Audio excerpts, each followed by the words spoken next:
Hi, my name is Megan Jensen. I am 36 years old. I live in Provo, Utah. I grew up in Needham, Massachusetts, which is a suburb of Boston.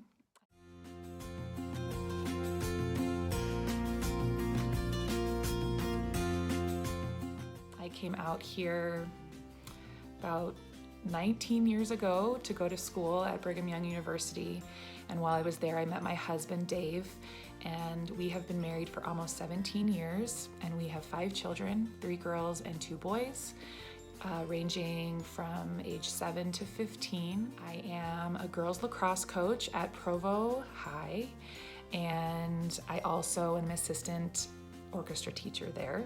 I play the violin in the Timpanogos Symphony Orchestra, which I also love. And I volunteer at my kids' schools, so I keep myself very busy doing things that I love. I really like to read and watch movies and work in my yard. I like to spend time with my kids and my husband. I enjoy running, and I also really enjoy taking naps. I have depression, and I am currently medicated for depression, and I have suffered from postpartum depression in the past as well.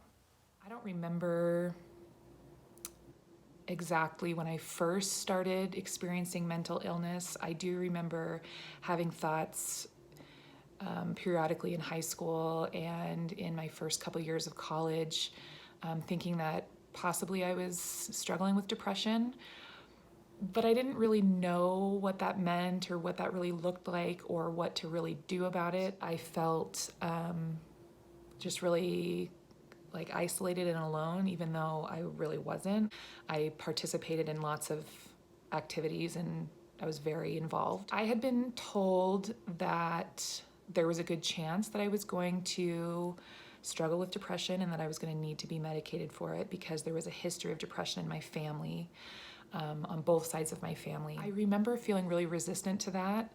I didn't like hearing that this was my fate. For some reason, I thought that depression was more in my control than it really was. I didn't understand the disease and the condition of depression. I also was really like super high functioning.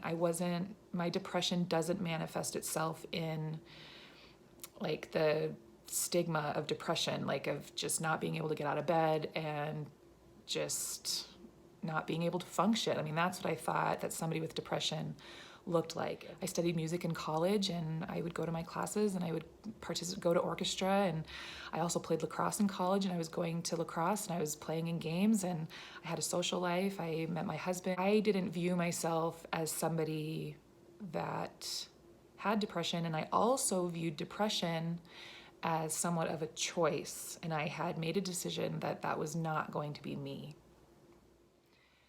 The first time that I really realized and accepted that I was experiencing depression was after I had my second baby, and it was actually more of a postpartum depression experience.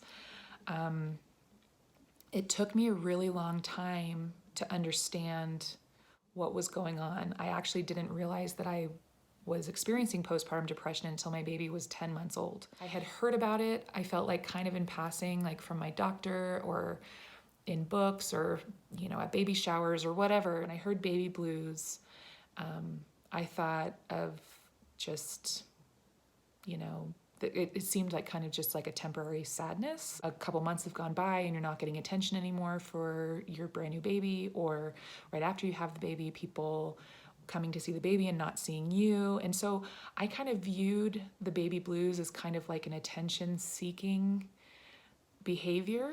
And then there was this other extreme where I'd hear of these women who, would like crack after having a baby and just become a completely different person than they've ever been before and want to kill their babies or, run away from their babies and abandon them. That again seemed like so extreme and so far distant from me or anything that I was experiencing that I didn't see that wasn't my experience, and so I wasn't having postpartum depression. After I had my second child, I felt like it was really hard. I had a 22-month-old, so she wasn't quite 2, and we were just trying to put her in a bed, not in a crib. So she was waking up all the time. My baby was waking up all the time. I was waking up probably 6 or 7 times a night for 10 months. I didn't realize how much sleep deprivation was really affecting me. There's this feeling in motherhood, especially when you're a new mother, is the more you give, the better mom you're going to be. And when you have little ones, that's more of like you're giving physically, like you're not sleeping very much, or you're, you know, carrying babies and you're constantly doing things physically. It's more of like a physical exhaustion. I just didn't understand what was happening. And there also was this feeling of, if I voice it, if I say this is hard, then I'm complaining. Or if I ask for help, then I'm not a good mom. It's my responsibility. I'm the mom. And if I didn't want to do this, then I shouldn't have had kids. I mean, there's all these things that were going through my head. There's no real gauge to know, like, if you're a good mom or you're not a good mom, especially with little kids, because they don't know either, and they're not really giving you much feedback, and your husband doesn't really know either because it's new for him. And a lot of the reasons why I think young moms compare is because they're trying to gauge how well they're doing, and if what they're experiencing is normal, and if how they're acting is normal, and if their kids are normal, and if they're doing an okay job. I just found myself constantly in this battle between going through something that felt really hard, and then looking at other people and seeing either that it didn't seem hard for them, or it was hard for them, but they were handling it so much better than I was. And so it would add to my negative self-talk and just add to my depression and feelings of wanting to isolate myself because I didn't want people to see that I was struggling. And even from my husband, because I didn't want him to think that I was complaining. I didn't want to be a downer to him. I wanted him to be proud of me and impressed with me, and just was isolating myself more and more and more. And in the process, I was resenting myself and resenting my husband and my kids and really everybody around me. With my second daughter, those first 10 months of her life, sometimes I think about, and it makes me really sad that I almost feel like I missed it. I remember there was a specific moment which I realized that I really needed help.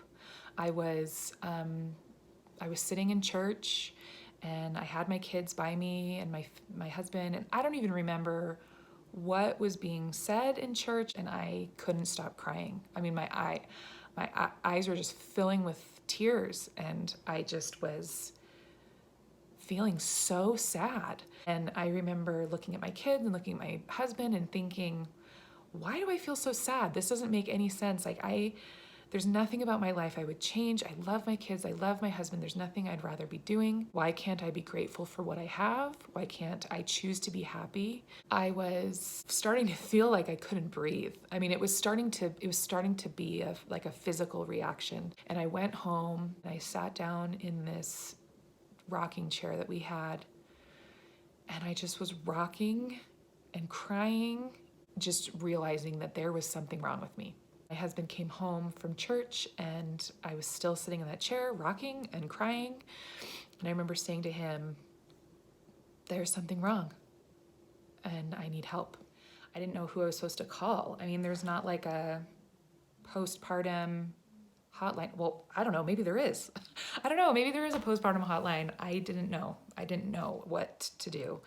I didn't know if the solution was medication. I didn't know if it was hospitalization. Like, I just really didn't know. I didn't know anything. The next day I called my OB, and I said, I think I am struggling. I need some help. And I made an appointment, and I went in and I kind of explained to the doctor what was going on. And I said, I think I might have postpartum depression, but I don't really know. And he said, okay, we can get you some medicine for that. It felt like a Band-Aid or a cop-out. Like, it was weird to just say, take medication without any sort of evaluation or diagnosis, really. I said no thank you to the medication. And so again, like, I felt like I was just kind of back on my own. I would have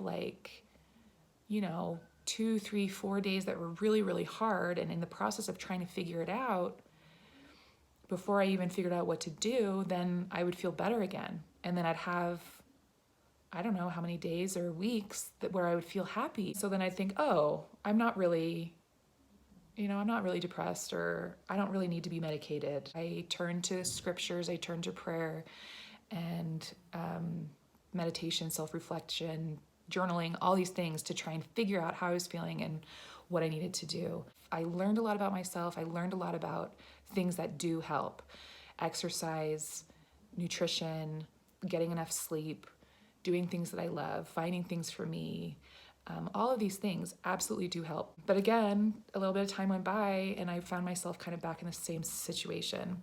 Now, my next thought was maybe I need to see a therapist. We were very poor at the time and we didn't have great healthcare coverage. The thing that was great about my husband's job, though, is they did offer free counseling, kind of a short-term, like certain amount of session type deal for employees and family members. So I took advantage of that and I scheduled an appointment to go visit with a counselor. I didn't really feel like it helped me that much. And I think part of it was because I didn't know my purpose in going. I think what I really wanted is I wanted to go in there and I wanted her to tell me what was wrong with me or what wasn't wrong with me. I wanted her to either say, you're fine, there's nothing wrong with you, or this is what's wrong with you and this is what you need to do. We started talking about things that to me seemed irrelevant to my postpartum. We found ourselves talking a lot about lacrosse, actually, high school lacrosse and college lacrosse, and some of the decisions that I had to make and sacrifices I had to make with that in order to come to BYU. The conclusion that my counselor came to was that I wasn't in fact depressed, but that I was grieving the loss of lacrosse in my life. I just started laughing and I was like, really? Like, all of this is because I miss lacrosse? I don't necessarily think that she was wrong, but again, I left without a diagnosis. I did, like I said, find things that really helped me. I turned to running a lot and exercising, and that really, really helped me stay emotionally and mentally balanced. And it also fulfilled my need to have something for myself. We went on to have another child. She was born 2 years later. We were kind of on the 2-year plan. And I did not experience postpartum depression after having my third child. A lot of people told me that 3 kids was the hardest. And for me, that wasn't the case. 2 was way harder for me, mostly because I had postpartum depression. I had finally found my rhythm, found my groove in being a mom, and I loved it. We got pregnant again for a 4th time 2 years after that, but that pregnancy ended in a miscarriage after 8 weeks. I felt almost guilty for having a hard time and being so sad with my miscarriage because I knew that there were other people that didn't have kids that struggled with miscarriages. It was hard for me to talk about how hard it was. I was really, really thankful for some women in my life who understood. There was this really interesting new feeling of just like, almost like panic of, I have to do whatever I can to fix this. It was like, I need to just like get pregnant again right away because then that will fix it. I got pregnant pretty quickly after. Even though it felt like a really long time. But what made this experience so unique is I was now pregnant, but I was still experiencing grief and loss, and eventually what I really think was postpartum depression from my miscarriage. My self-talk was, what's wrong with you? Why are you depressed? Why are you still sad about your miscarriage? You're pregnant. But I remember being very sad, crying a lot.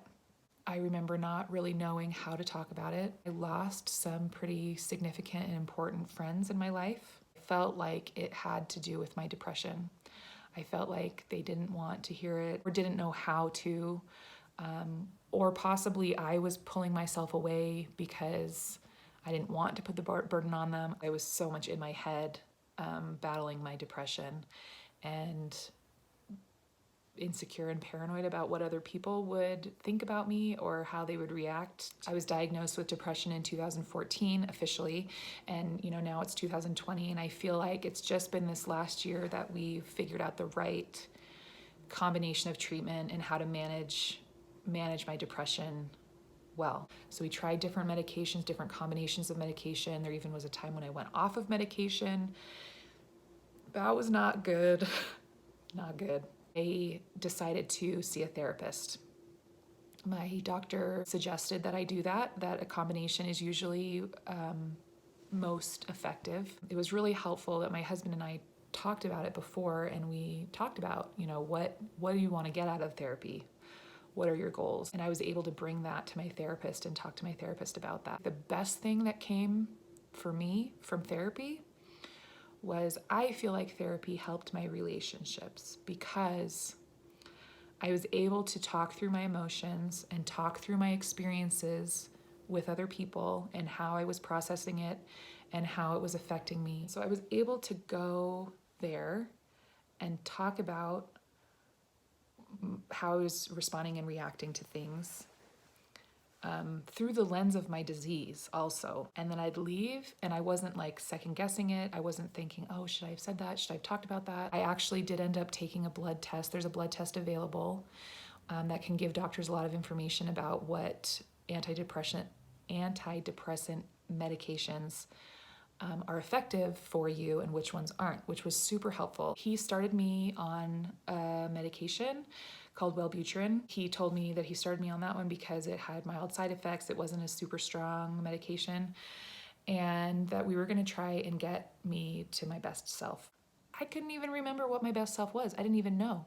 I had been having babies or pregnant for 10 years. I felt like immediately I noticed a difference. There was a day I remember very clearly because I went on a walk around my neighborhood. I realized I'm not thinking about how I'm feeling.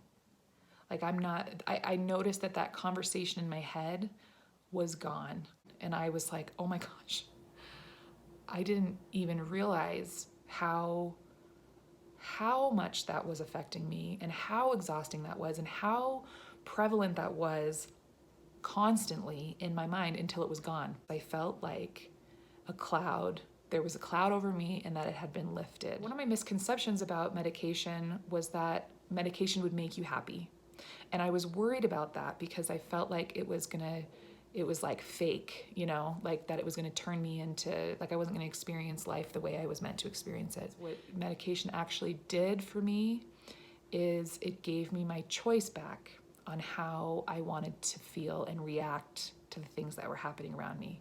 The thing that's been the most helpful through this for family and friends is patience and validation.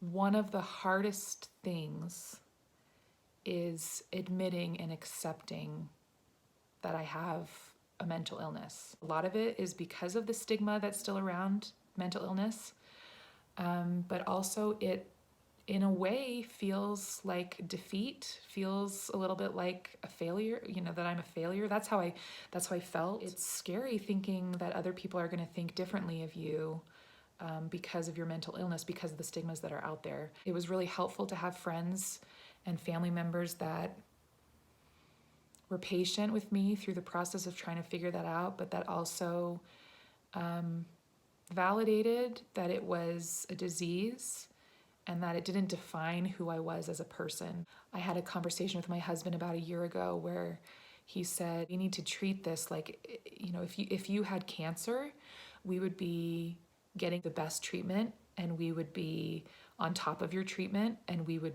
be making sure that we did everything to fight it. And we need to treat this disease like you had cancer. It makes me emotional because it was the best thing that he ever could have said to me. It's just as serious and important to address as any other life-threatening disease. Sometimes it feels like it's a struggle between two different people because my mind still wants to be happy and my mind still wants to do all the things that normal Megan does, but then my depression doesn't want to do that. And just because I have a good day or a good year doesn't mean that I'm cured. Sometimes I have to remind myself of that. I need to constantly be evaluating to see how I'm doing and make adjustments to make sure that I am healthy. One thing that's super important and why I'm so grateful for projects like this for mental health and me, it's really important to talk about it and really important to share everybody's different experiences. There's a lot of efforts to break out of the stigma of mental illness, and I think that that's really good and really important. But I think even more important than that, it's really good for people who are experiencing mental illness and that are maybe earlier in the process of trying to figure it out. It's really good to hear from other people what they're experiencing. The more we talk about our experiences, the more I think, or the easier it'll be for people in their own journeys with mental illness to figure out what's going on and to get the help that they need. Like for me, it would have been super helpful back when I was a new mom to have more information about where to get help and how to get help with postpartum depression and what it really looks like. And I think I suffered a lot more and for longer than I needed to, just because I didn't know how to get help. My experience has also better prepared me to talk to my kids about depression and to help educate them. I hope that I can help teach my kids to be kinder to themselves in recognizing any sort of mental illness, as well as being kinder and more patient with other people. Because of my experience, it's really been important to me to give my kids the tools that they need if they have similar experiences to mine.